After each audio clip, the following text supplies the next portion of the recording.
ça y est, on vient d'arriver à SeaWorld Orlando, donc notre deuxième parc du séjour. Et là, on voit déjà en face Manta. Je sens que ça va être incroyable. Hein. Il y a tellement de coasters que j'ai envie de faire dans ce parc.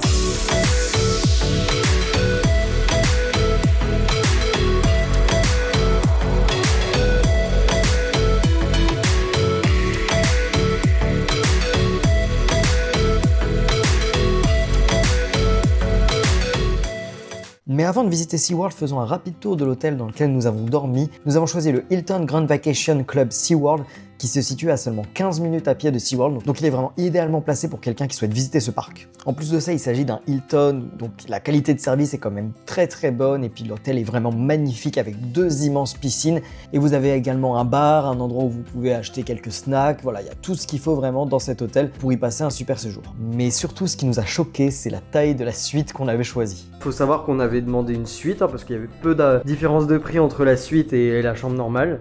Donc là, on a une table pour 4 personnes, un canapé. Faut savoir que c'est un logement pour 2 personnes. Hein. Avec la télé, on a notre petite terrasse. En plus, on est au 5e étage, donc bon, on n'a pas de vue spéciale, mais ça le fait. On a une super cuisine aménagée avec frigo, enfin tout le nécessaire. Ici, on a même machine et sèche-linge avec fer à repasser, etc. Quand on va ici, il y a un petit lavabo, une grande douche, des toilettes. On a 2 lavabos avec des grands miroirs, une baignoire et notre chambre avec un lit immense, encore une télé et toujours le petit vue sur la nature. Donc voilà, comme vous pouvez le voir, on a une chambre qui est vraiment incroyable, qui est vraiment immense, pour 2 personnes en tout cas. Donc si vous êtes vers SeaWorld, si vous cherchez un hôtel à côté de SeaWorld pour avoir ensuite accès aussi à Aquatica et aux navettes pour Busch Gardens, bah, je vous conseille cet hôtel là. Il nous a coûté 158 € par nuit. Pour un hôtel dans le coin, on ne trouve pas forcément beaucoup moins cher. Donc voilà, c'est une bonne adresse en tout cas si vous cherchez un hôtel ici. Il est maintenant temps de rentrer dans le cœur du sujet et de se rendre à SeaWorld qui donne déjà bien envie avec sa skyline qu'on voit au loin. SeaWorld, c'est un parc thématisé sur le monde marin qui à la base était un parc animalier et qui ensuite s'est transformé de plus en plus en parc d'attractions en ayant des coasters de plus en plus fous. Donc là pour commencer on va se diriger vers le Pipeline Coaster parce que c'est un coaster qui est assez unique, c'est le seul il me semble dans le monde pour l'instant. Donc voilà, on a vraiment envie de tester ça en priorité, donc on y va tout de suite. Bon par contre ici attention, si vous avez un sac on vous oblige à prendre un locker, donc c'est 12 $ la journée, et sinon c'est 2 $ par attraction. Donc Pipeline c'est un coaster de type surf coaster du constructeur B&M qui est ouvert en 2023. Comme je l'ai dit, c'est donc le seul modèle actuellement ouvert dans le monde. La particularité de ce coaster, c'est déjà qu'on est debout, et surtout qu'on est sur une sorte de glissière verticale, donc on peut faire monter et descendre comme on le voit là sur la vidéo, et donc qui donne une sensation de liberté supplémentaire, et notamment au moment des airtime, on a vraiment une impression de décoller de la planche et de décoller du coaster, vu qu'on a les pieds posés sur la planche, donc c'est quelque chose qui est quand même vraiment impressionnant. En plus de ça, le parcours est plutôt agréable, on n'est pas sur de la grosse sensation forte, mais ça reste vraiment très plaisant à faire. En plus, comme c'était le début de journée, on n'a pas attendu trop longtemps, une quinzaine de minutes, et c'est parce qu'on voulait le premier rang.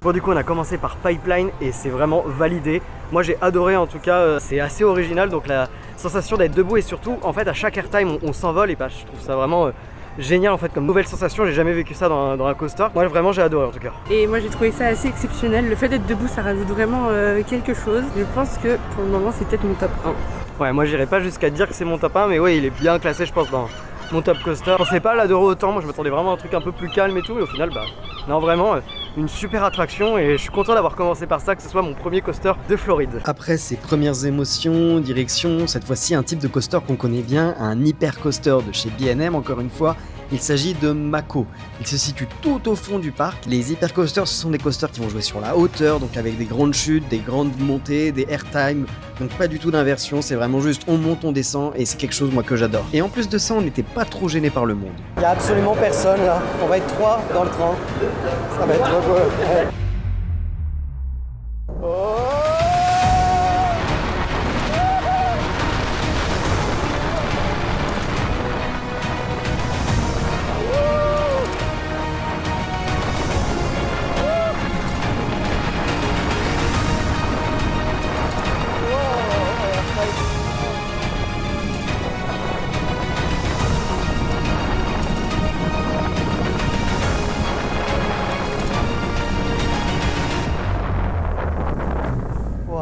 trop bien. Bon bah Mako c'est validé aussi, surtout moi. Je suis un grand fan absolument de tout ce qui est coaster qui sont hauts, avec justement des airtime du style Silver Star Shambhala. Et donc bah je suis absolument fan et je le trouve même meilleur. Il y a plus de airtime, on les sent en tout cas bien plus. J'adore ça, moi je préfère largement ça à Pipeline parce que c'est plus mon style de coaster. Bah, j'ai trouvé très très bien, mais pour moi c'est un Silver Star quoi. Et non, moi je trouve quand même qu'il a des meilleurs airtime. Mais j'adore Silver Star. Ouais. Mais pour moi c'est un Silver Star et ouais. Donc moi j'ai préféré. Moi je le trouve mieux. Mais... Il est temps maintenant d'aller faire quelque chose de plus tranquille et pour ça nous nous dirigeons dans la zone antarctique qui est honnêtement pas forcément très jolie, hein. Ça fait très carton-pâte, c'est un petit peu trop je trouve. Et dans cette zone se trouve une attraction Penguin Trek. Il s'agit du dernier coaster ouvert ici à SeaWorld Orlando et c'est un coaster familial de chez B&M. Encore une fois, c'est un coaster qui est vraiment pensé pour les familles, hein, ça va pas très vite, il n'y a pas d'inversion, il y a une petite propulsion au début et c'est donc, comme son nom l'indique, thématisé sur les pingouins. Et on peut même en croiser des vrais à la sortie de l'attraction. Et à peine rentré dans la file d'attente, on est déjà dans le thème. Waouh, oh il fait froid. Ça sent le poisson. Poisson, pas le poisson qu'on aime manger. Non. Ça sent le poisson de l'aquarium quoi. Donc la queue est plutôt joliment thématisée. Ouais. Bon, Penguin Trek, ça par contre c'était vraiment pas fou. C'est une attraction familiale qui a ouvert fin d'année dernière, c'est tout récent. Et bah ça vibre déjà beaucoup pour une attraction qui vient d'ouvrir. Non, c'était franchement assez inutile. Ouais, c'est quelconque et même pour les enfants, bah je trouve que le problème c'est que ça vibre et du coup c'est pas une attraction qui est forcément super plaisante à faire. Et en tout cas je pense qu'elle va très bien vieillir et que dans quelques années elle sera pas folle, donc voilà. Surtout que ça vibre beaucoup, ouais. Sachant qu'on était au premier rang. Voilà, pas nécessaire de la faire si vous venez ici. Vaut mieux se concentrer sur les grosses montagnes russes. Donc là pour le premier repas on a été à l'Explore Café. Pour Lauriane elle a été côté italien, elle a pris une pizza pepperoni avec un dessert, un gâteau au chocolat. Et moi j'ai été côté asiatique, j'ai pris du riz frit avec du poulet orange, donc ça a l'air d'être du poulet un peu épicé et du bœuf au brocoli. Et à côté j'ai pris en side des rouleaux de printemps, enfin des nems. Par contre niveau boisson ça a été un échec. On a voulu tester la Minute Maid limonade, on pensait que c'était une boisson, en fait c'était du sirop donc on a dû rajouter de l'eau. Et moi j'ai voulu me servir à la fontaine à coca et c'était de l'eau, juste de l'eau et pas du coca. Et vu qu'il y a énormément de monde, je me voyais pas aller à la caisse pour demander de changer parce qu'en fait une fois que tu scannes ton verre, tu as 15 secondes pour te servir de la boisson. En tout cas on va manger ce premier repas et puis voilà, on vous dira ce qu'on en a pensé. Bon sinon le repas, c'était pas bon. C'était vraiment pas bon là le Explore Café. Je trouvais que la pizza était très quelconque et le poulet, c'était du poulet en fait à l'orange. Et bah honnêtement je trouvais que le goût était, c'était beaucoup trop goût d'orange et puis même c'était pas bon en fait et le bœuf était trop cuit. Le seul truc qui était un minimum bon c'était le riz. Et les nems. Et les nems, ouais les nems je les trouvais un peu secs aussi. Moi j'ai trouvé que les nems étaient bons, le riz était bon et la pizza était bonne. Par contre le bœuf et le poulet, non c'était pas fou. Pas du tout. Et puis en plus il y a eu ce et problème. Le gâteau au chocolat. Oh le gâteau au chocolat était horrible. Pas bon. Il était vraiment pas bon. Donc... de toute façon je crois que SeaWorld c'est connu pour pas avoir une super offre de restauration. Heureusement qu'on a le all day dining là qui était offert avec les billets qu'on a pris parce que si on avait dû payer ça m'aurait fait vraiment mal au cœur, surtout que c'était méga cher. C'était une vingtaine de dollars mon plat c'était une vingtaine de dollars et toi la pizza c'était 18 $, donc non, beaucoup trop cher pour ce que c'est vraiment. On verra si ça se rattrape sur les autres restaurants qu'on va faire, mais en tout cas ouais pour l'instant pas fou du tout la nourriture ici à SeaWorld. Là on va maintenant se diriger vers Manta, un flying coaster, donc coaster on a l'impression de voler et qui apparemment est très intense, donc on va voir ce que ça donne. Ah, Manta, j'en avais tellement entendu parler. Pour l'instant, le seul flying que j'avais fait, c'était Fly à Fantasyland, mais là, Manta, c'est autre chose. C'est beaucoup plus intense, beaucoup plus violent. C'est vraiment une attraction à sensations très forte, et c'est vraiment une attraction qui est magnifique, de par son intégration notamment dans le décor, avec ses passages où on est à 2 pas de l'eau, c'est vraiment magnifique. En plus de ça, avant de faire l'attraction, la file d'attente est également très jolie. On longe des aquariums où nagent des raies manta, des requins, c'est vraiment une super belle file d'attente. Et ensuite on arrive en gare, encore une fois, aucune minute d'attente. On vient s'installer dans les fauteuils qui vont ensuite s'incliner vers l'avant pour qu'on se retrouve allongé et parallèle par rapport au sol. Et là, l'attraction peut commencer, on peut enfin voler dans Manta.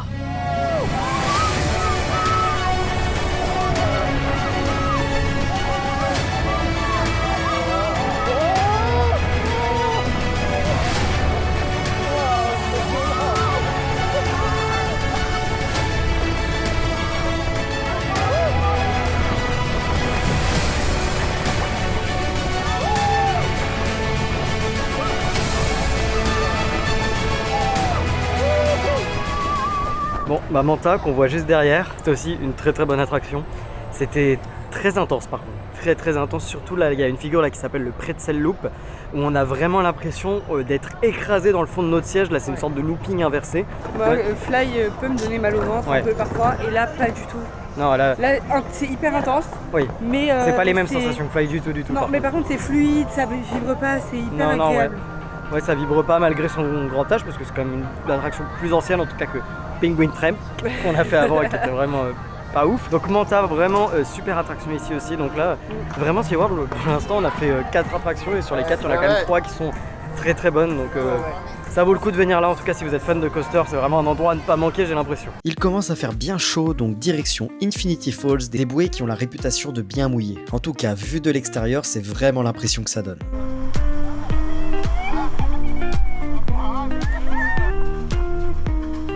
Ah oui, j'ai oublié de préciser, Lauriane n'aime pas du tout les attractions aquatiques.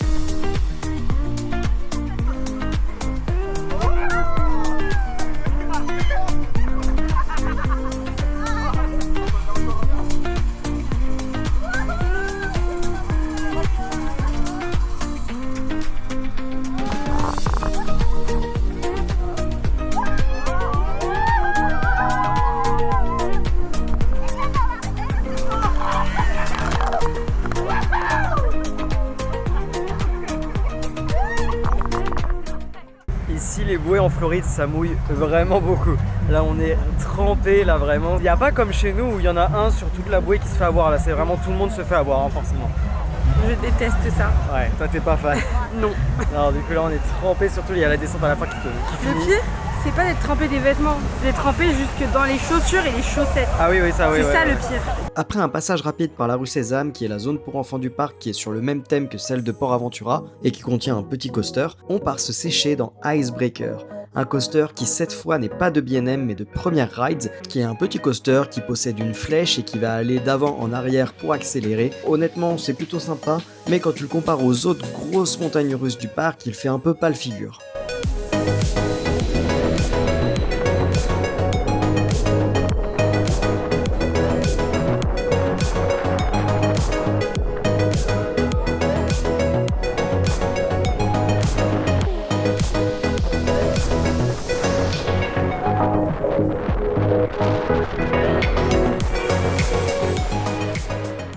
J'en profite là qu'on soit posé au restaurant pour vous expliquer un petit peu comment on a pu visiter ces parcs à un prix pas trop élevé parce que c'est un bon plan là qu'il faut connaître et qui pourrait vous être utile. En fait on a été prendre des tickets sur Attraction Ticket et il y a un billet combo qui donne accès aux 3 parcs SeaWorld, Busch Gardens et Aquatica pendant 14 jours et parmi ces 14 jours il y a 3 jours, une fois par parc on va pouvoir avoir le all day dining.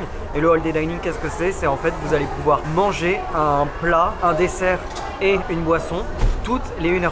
Clairement on n'a pas fait ça hein, parce que ce serait impossible, on n'a pas autant faim que ça. Donc là par exemple il est 15h30 et on s'est dit qu'on allait s'arrêter dans un restaurant pour manger un petit coup en fait tout simplement. Donc on a pris un repas pour 2 parce qu'on n'avait pas non plus super faim. On est au Voyageurs Smokehouse, on a pris des ribs, des frites et également des fraises parce que Lauriane avait envie de fruits. Juste pour vous dire, ce qu'on a pris là, si on avait dû le payer, ça coûte 40 $. Donc voilà, c'est super cher hein, vraiment.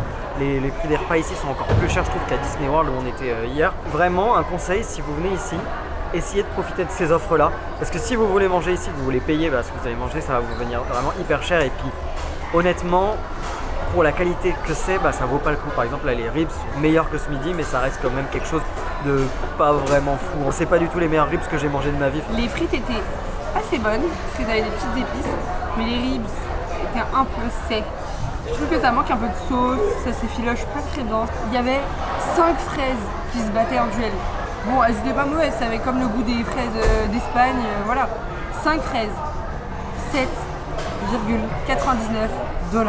Après ce goûter assez médiocre, on est parti découvrir l'autre facette de SeaWorld Orlando, c'est-à-dire la partie animale, la partie aquarium. Donc dans SeaWorld, il y a beaucoup d'aquariums différents. On a commencé par aller voir celui de Manta, donc qui se situe à côté de l'attraction, dans lequel on peut voir des raimentas et des requins, et c'est vraiment magnifique à regarder. Ensuite, il y a également un énorme bassin où vous allez pouvoir voir des dauphins nager donc depuis la surface et également depuis des vitres sous l'eau. Et aussi, SeaWorld a eu quand même plusieurs polémiques par le passé, et ils essaient essaient de se redorer un peu l'image. Notamment, il y a toute une section au fond du parc dans laquelle ils mettent en valeur le fait qu'ils sauvent les océans, notamment en allant récupérer les animaux qui sont blessés pour ensuite les soigner tout simplement au sein de SeaWorld. Donc c'est une partie souterraine où vous allez pouvoir voir notamment des lamantins et des tortues. Et enfin, on n'a pas pu en voir en liberté de tout notre séjour, mais on a pu également aussi voir ici à SeaWorld des caïmans. Bon, ça y est, deuxième jour en Floride et on a déjà affaire aux orages floridiens.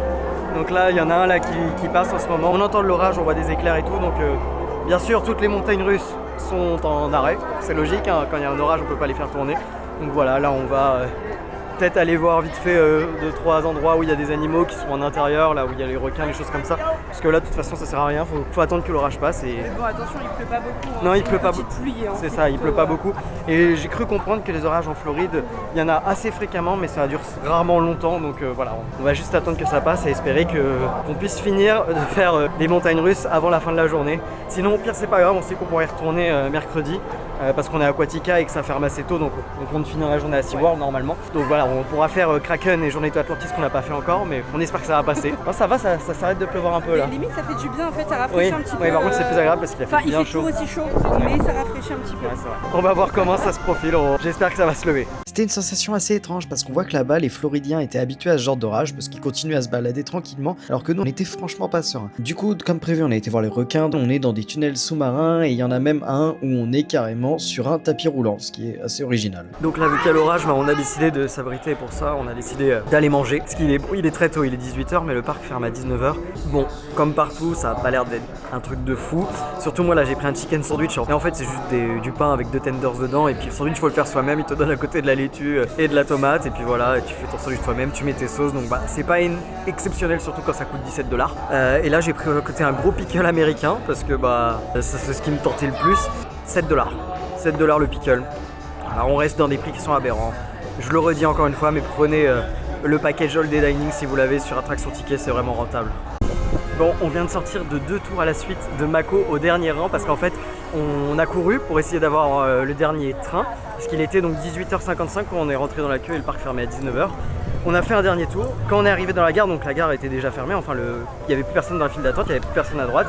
Et puis ils nous ont dit est-ce que ça vous dit de faire le dernier tour de la journée? On a tous dit ouais, et puis du coup bah, on est reparti sur un deuxième tour direct enchaîné sans descendre du train, donc c'était parfait. Donc vraiment pour ça, bravo. Donc après peut-être qu'aussi c'est parce que il y a eu l'orage, donc voilà, c'était un peu pour je pense que ça venait de rouvrir. C'était pour un peu nous faire plaisir parce qu'on n'a pas pu faire de coaster pendant 1 heure, 1 heure et demie. Et voilà qui termine cette journée à SeaWorld. Et bah honnêtement, très bon parc. En tout cas, j'ai beaucoup aimé tout ce qui est coaster. En fait, la partie coaster était géniale. Bah, franchement, on a eu que des bons coasters, à part peut-être le Penguin Trek qui est pas génial. Mais tout le reste, c'est des coasters vraiment de classe mondiale. Hein, le Pipeline, le Mako, Manta aussi, extraordinaire Manta. C'est un très bon parc. Mais ouais, c'est un bon parc. Et puis surtout, bah, j'ai l'impression, d'après les avis que j'avais entendus, qu'il y a pas souvent du monde. En tout cas, quand il va en semaine comme ça, il n'y a pas grand monde. Et c'était le cas aujourd'hui. Les grosses attractions, on les a quasi fait tout le temps sans attente, ou alors maximum peut-être 15-20 minutes pour certaines fois. Donc ouais, très bonne journée. Et sinon, moi j'ai trouvé qu'il y avait un point un peu négatif, c'est le merchandising. Bah en fait, c'est que axé sur les animaux, il n'y a vraiment rien sur les coasters. Très dommage. Même pas un magnète quoi. Voilà. Et puis en plus de ça, je trouve que le parc est très joli. Il y a des espaces qui sont vraiment beaux. Donc voilà, SeaWorld, très bon parc pour les coasters. Pour la partie animaux, bon, ça peut être sympa si vous aimez ça. Et pour la partie bouffe, vraiment par contre ça, il y a des améliorations à faire. Bon là on est mercredi, donc 2 jours après notre première visite. Et après Aquatica, on a décidé de revenir ici pour faire les 2 dernières attractions qui nous manquaient. Donc Journée to Atlantis et Kraken. On est arrivé ici vers 17h15 en se disant il nous reste 1h45 de parc, c'est largement suffisant. Et en fait, il y a un événement privé au niveau de Journée to Atlantis qui fait qu'on est rentré dans la zone juste avant qu'il la ferme vers 17h20. Et on est monté dans Kraken juste avant qu'il le ferme, pareil à 17h25 à peu près. Dans à 3 secondes près quoi. À 3 secondes près, on ne l'avait pas. Donc comme vous l'aurez compris, on a pu faire Kraken, mais Journée to Atlantis, c'est raté. Journée to Atlantis, on ne le fera pas lors de ce séjour. C'est un peu dommage, mais c'est pas grave. C'est pas non plus l'attraction que je voulais le plus faire. Là, entre les deux, je préférais faire Kraken, donc je suis content de l'avoir fait. Kraken, c'est un des premiers coasters du parc et c'était déjà à l'époque un B&M. Donc c'est un coaster un peu old school, hein, donc avec un tracé quand même assez classique, mais qui n'en reste pas moins assez sympa et assez varié.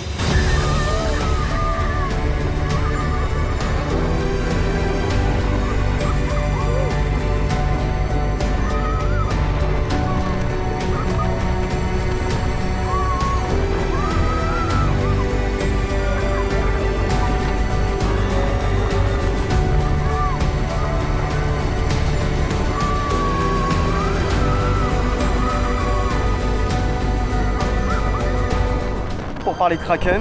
C'est un bon coaster avec un bon tracé, mais qui fait son âge un petit peu. Genre ça vibre quand même un peu. Moi j'ai été un petit peu déçu. Je trouve qu'il y a des meilleurs coasters dans le parc. Ah oui, bah, Kraken n'est pas. en fait, je pense que c'était un très beau coaster au début. Et maintenant, bah, du coup, vu qu'il y a tout ce qui est Mako, il y a Manta, tout ça, bah, il est un peu en retrait et c'est un peu Je dommage. l'aurais pas fait, ça m'aurait pas déçu. Du coup, on a fait Kraken. Ça a marché de revenir quand même pour faire celui-là, mais là, ce qu'on va faire, c'est qu'on va sans doute se refaire des Mako, des pipelines qu'on a bien aimés, et ensuite on rentrera. Cette vidéo est maintenant terminée. Si elle vous a plu, n'hésitez pas à laisser un like, n'hésitez pas également à laisser un commentaire. Et je vous invite également à vous abonner à ma chaîne pour voir les prochaines vidéos qui vont sortir bientôt de notre voyage en Floride.